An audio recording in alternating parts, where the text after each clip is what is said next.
Juga sama-sama kita mendoa kepada Allah, mudah-mudahan sholawat dan salamnya selalu disampaikan kepada baginda kita Nabi besar Muhammad yang membawa kita menuju jalan ridha Allah, yang membawa kita jalan Allah melalui syariat Islam dengan 4 jalur yang dicintai oleh Allah dan Rasulnya, yakni ahli sunnah wal jamaah yang didasari dengan imam yang 4, Imam Hanafi, Imam Hambali, Imam Maliki, Al-Imam Syafi'i.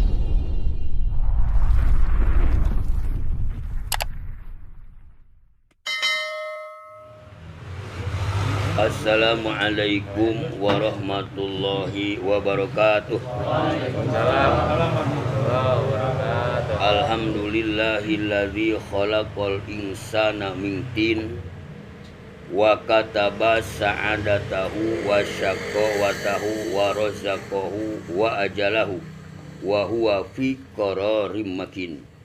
Wa ashhadu an la ilaha illallahul khaliqul munsyiul mumitul muhid tabarakallahu asnal khaliqin. Wa ashhadu anna sayyidana wa nabiyyana Muhammadan abduhu wa rasuluh an-nasihul amin sallallahu alaihi wa ala alihi wa ashabihi wa ansarihi wa azwajihi wa zurriyatihi wa salim tasliman katsira amma ba'du. Qala Allah Ta'ala fil Qur'anil Azim wa huwa asdaqul qailin. A'udzu billahi minasyaitonir rajim. Bismillahirrahmanirrahim. Innal ladzina yatluna kitaballah al-ayah wa qala nabiyyu sallallahu alaihi wasallam ma min abdin wala amatin salatal mafrurata ila kana tahta tilka salati yaumal qiyamah wa kama qala fi hadisin ukhra utlubil ilma walau kana bainaka wa bainahu bahrun minan nar.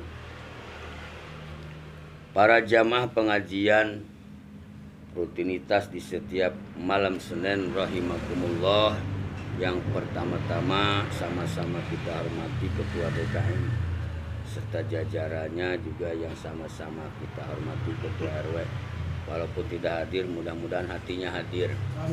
Yang saya hormati Ketua RT 03, alhamdulillah hadir, selalu setia dalam taklim ini. Mudah-mudahan kasepuhan kita selalu diberikan keberkahan oleh Allah Subhanahu wa taala.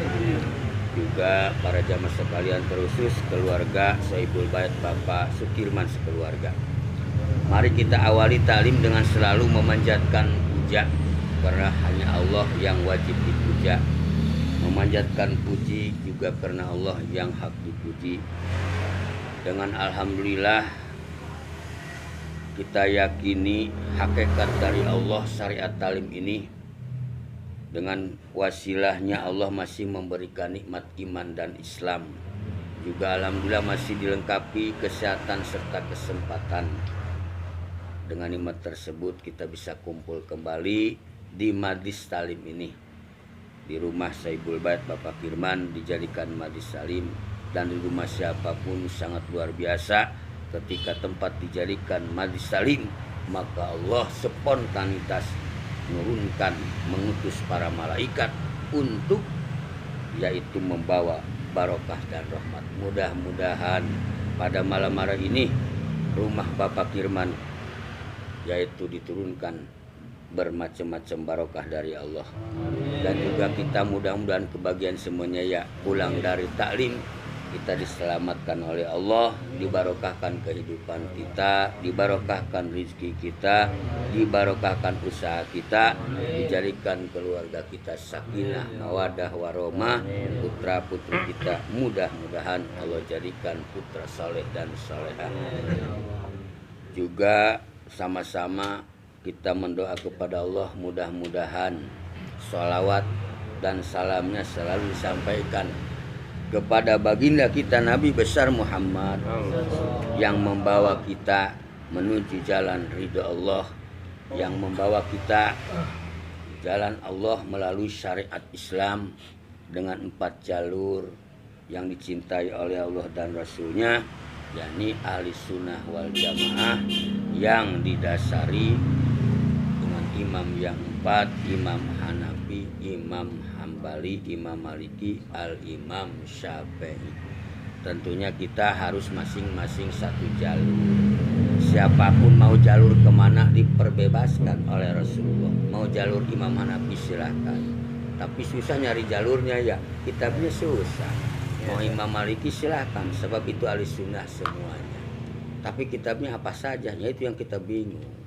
Ya boleh, kami boleh satu, tidak boleh campur ya, tidak boleh. Karena kita sepakat, karena kita pengikut jalur atau mazhab al-Imam Syafi'i. Mazhab itu apa? Mazhab itu kan bahasa Arab. Kalau ahli sorob di tafsir itu mazhab itu isim apa? Isim makan. Dari jahaba itu jalan. Mazhab isim makan, tempat jalan. Agama diibaratkan dengan tempat jalan. Jalan untuk apa? Menembus satu jalur, tembus kepada baginda Rasulullah. Artinya kalau segala apapun ibadah enggak melalui jaya mazhab itu, karena diibaratkan jalan, otomatis kalau enggak punya mazhab, enggak ada jalan, berarti kemana itu? Berarti enggak tembus kemana-mana. Karena kita adanya di era mazhab, bukan di era Rasul dan bukan di era para sahabat. Eranya di era muqallid. Muqallid itu ikut sama yang tahu, sama yang bisa. Kita deal semua ya, yaitu mazhab al-Imam Syafi'i. Al-Imam Syafi'i itu siapa? Masih satu keturunan dengan baginda Rasulullah, nyambungnya dari Abi Manaf. Dari Abi Manaf. Imam Syafi'i waktu kecilnya itu jadi yatim piatu, yang mungutnya yaitu Al-Imam Samsuddin Asy'arani. Ini sejarah Imam Syafi'i aja kalau kita bahas bisa 5 jam setengah, kita bisa pegel. Yang penting kita harus tahu jalur. Pada kesempatan malam hari ini kita sama-sama mencari ilmu lagi. Senin kemarin tuh ngajinya tentang masalah fadilah doa ya. Fadilah doa. Fadilah doa apa kemarin Pak RT masih hafal ya? Doa apa kemarin tuh ngaji? Karena kita ngajinya ngaji mustami. Iya, ngaji mustami. Kita mah ngaji buat pakaian sehari-hari. Bukan tarima matengnya. Tarima mateng. Maka yang jadi kacau itu kan nggak tahu apa-apa ngajinya, pada baca buku, akhirnya gimana? Ya. Kadang-kadang kita pengen ibadah doa apa, nyari di HP ya. Nyari di HP itu nggak boleh. Nggak boleh, kecuali untuk pengalaman, tapi untuk ibadah mah nggak boleh. Kenapa nggak boleh? Jangan pun kawal HP, hadis aja dimasalahkan, karena hukum harus benar-benar jelas dari siapa. Jangan pun HP, siapa yang nulisnya. Maijot aja bisa nulis di HP mah. Ya maijot. Tetap hadis aja, padahal hadis itu kan dari Rasulullah. Rasulullah kan bukan pembohong. Kenapa hadis dimasalahkan? Ada doib ya, ada Hasan, ada Mu'adol, ada Mursal, ya. Nah ini kita sama-sama memperbaiki jalur ibadah. Maka kata Nabi, ibadah itu cari ibadah yang tepat dengan hukumnya. Maka amalun qalilun ilmun qalilun khairun min amalin kasirin. Sedikit ilmu lebih baik daripada amal banyak tapi kurang. Di dalam forum setiap pengajian tetap, walaupun yang dibahasnya satu bab, masalah hukum ibadah, masalah ilmu fikih, insya Allah saya selalu buka. Umpamanya kita belum tahu masalah apa peribadatan sehari-hari, boleh dipertanyakan. Boleh dipertanyakan, saya belum tahu ini, boleh jadi jangan malu-malu bertanya, saya nggak bisa ini. Umpamanya contoh sholat itu kurang ilmu apa kita, kurang tahu dalam sholat.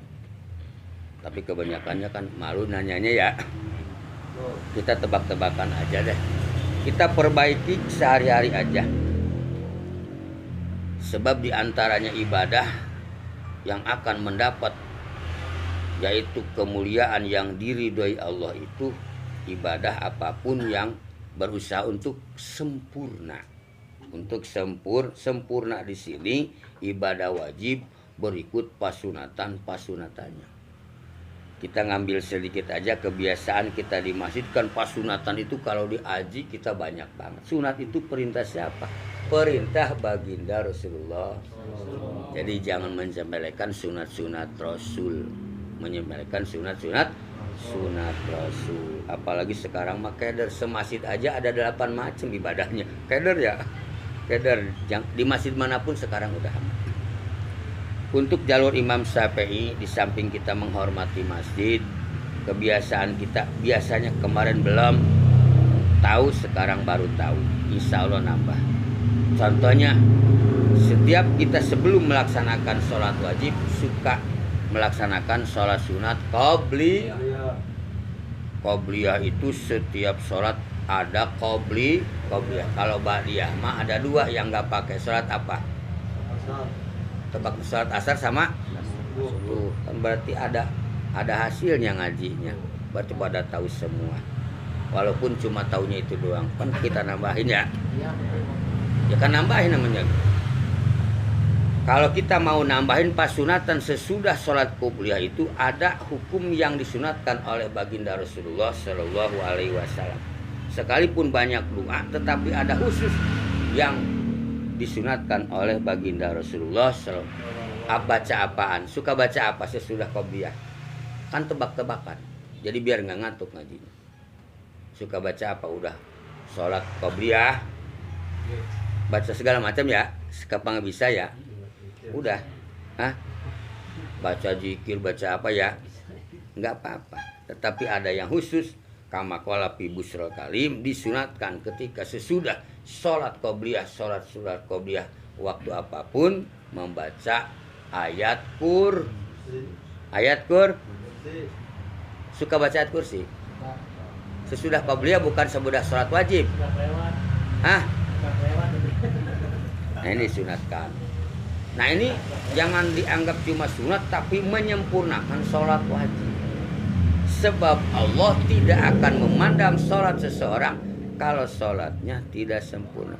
Sempurna sholat bukan hanya beres sholat wajibnya, artinya disempurnakan dengan sebelum dan sesudah ini khusus jalur Imam Syafi'i. Jadi kita udah salam qobliyah itu disunatkan baca ayat sebelum qomat dimulai.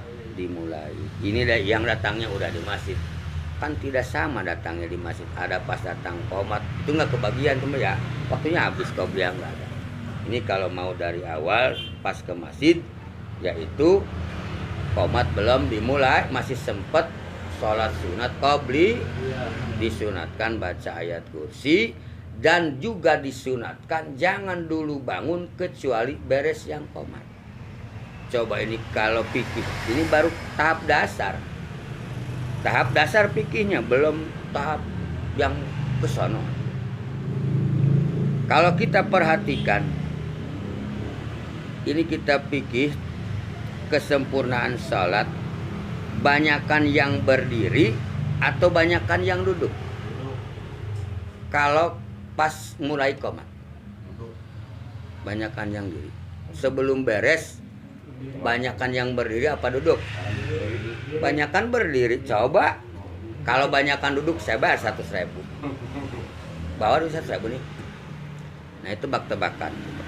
Nah itu kan bukan berarti nggak bisa.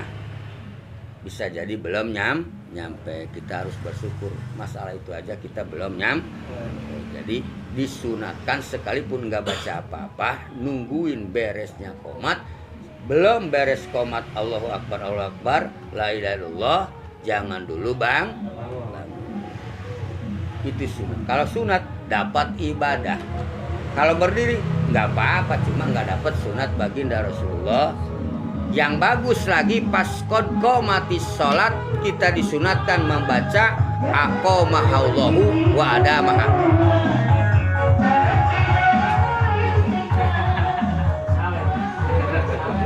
Ini padahal ibadah tahap dasar.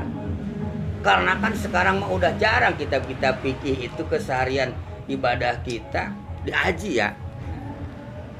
Jadi pas yang qad qomatis sholat, mau sholat apa yang pakai qomat? Sunatnya aqamahallahu wa adamaha. Aqamahallahu wa adamaha. Sedikit ya. Kalau beres qomat jangan dulu berdiri, maka disunatkan baca doa Allahumma robba hadhihi da'wati tamah wa sholatil. Udah segitu bisanya mah. Duanya panjang. Belum tentu apa yang panjang mah. Yang penting kita ngajawab yang ngedoa sesudah orang ini pas sunatannya. Ini masih tahap dasar.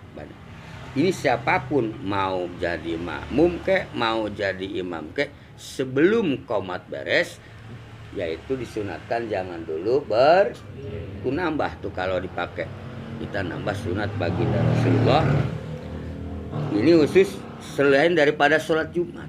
Kalau sholat Jumat, imam di mihrab itu kalau belum beres qomat disunatkan jangan dulu turun ke tempat bedanya.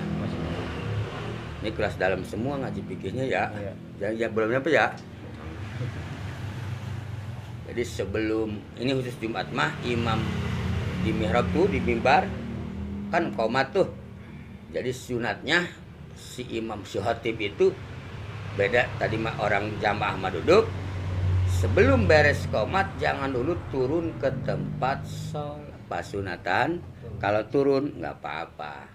Cuma belum punya tambahan disunatkan oleh baginda Rasulullah Sallallahu. Kalau melaksanakan pas beres qomat, yaitu dapat sunat baginda Rasulullah Sallallahu. Sesudah turun, kemudian disunatkan si khatib itu menjawab doa yang qomat.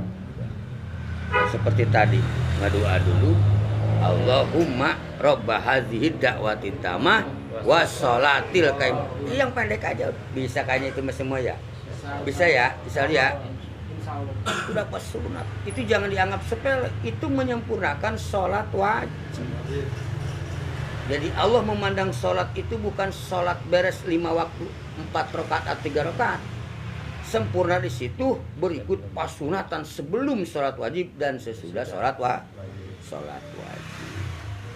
Sesudah itu kalau khatib mau jamaah siapapun, kalau bisa masih ada pasunatannya doa. Pas nyampe ke tempat kita sholat, doanya apa panjang banget. Doanya minimalnya Allahumma atini ma'ataita ibadakas sholihin.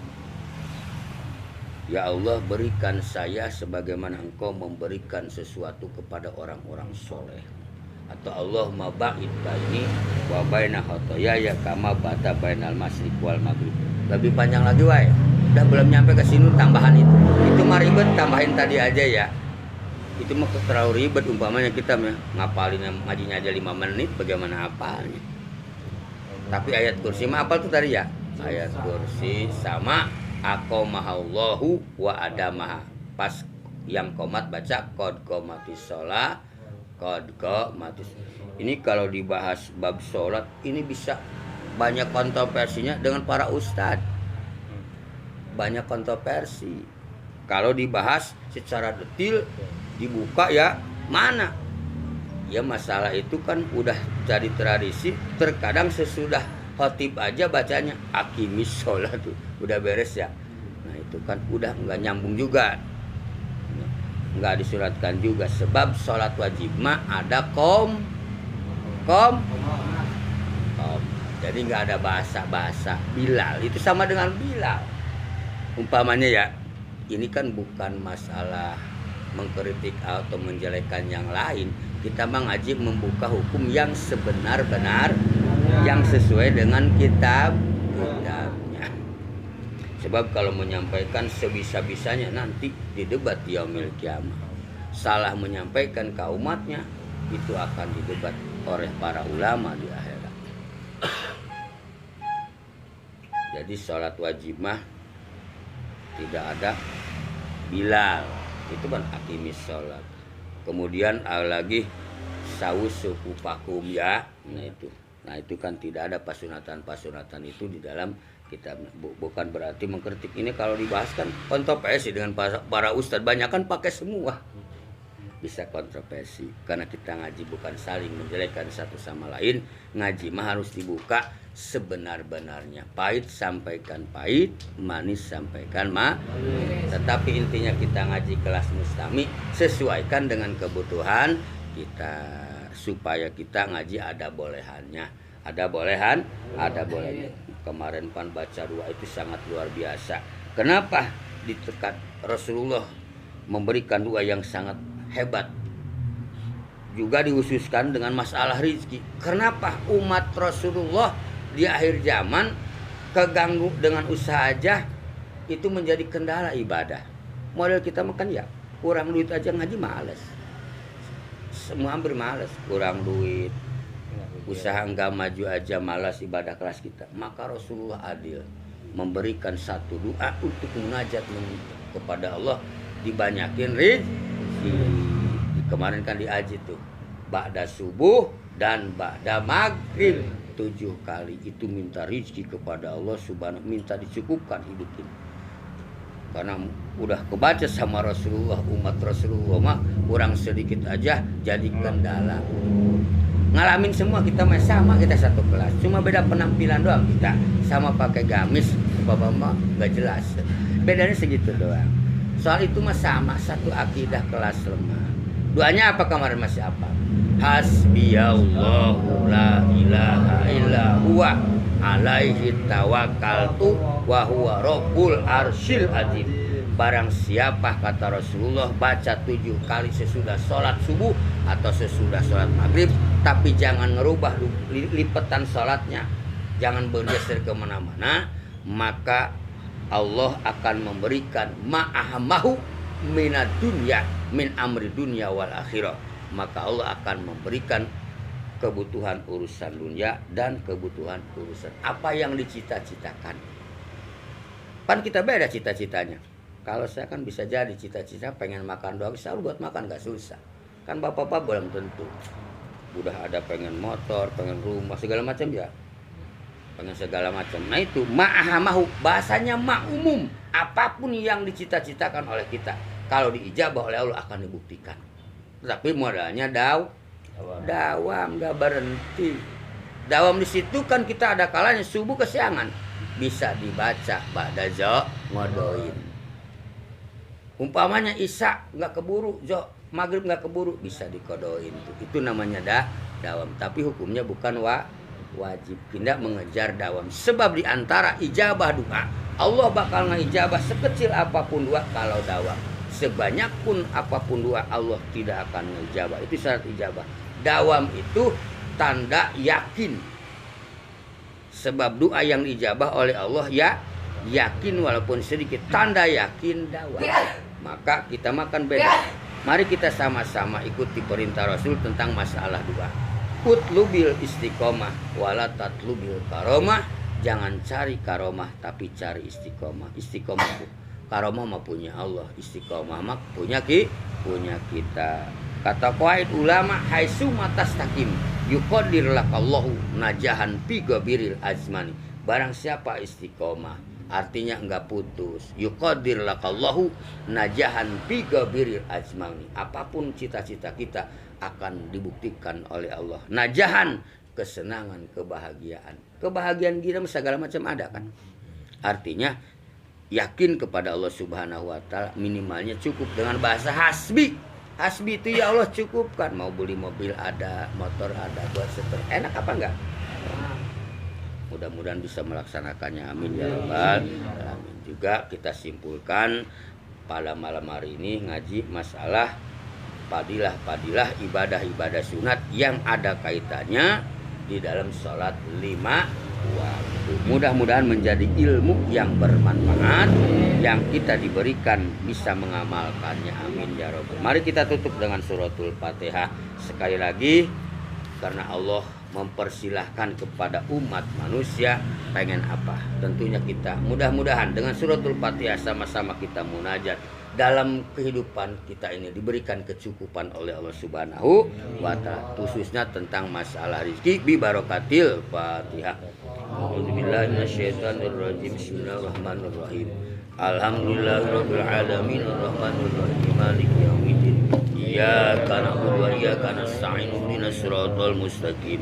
Siratal ladzina an'amta 'alaihim ghairil maghdubi 'alaihim waladdallin. Rabbana anfa'na bima 'allamtana wa 'allimna ma yanfa'una zidna ilman nafi'a. Allahumma ij'alna wa auladana wa ahlina min ahli ilmi wa ahli taqwa wal istiqomah. Sallallahu alaihi wasallam. Subhana rabbika rabbil izzati amma yasifun wa salamun alal mursalin walhamdulillahi rabbil alamin. Mohon maaf atas segala kekurangan dan kekeliruan saya. Wassalamualaikum warahmatullahi wabarakatuh.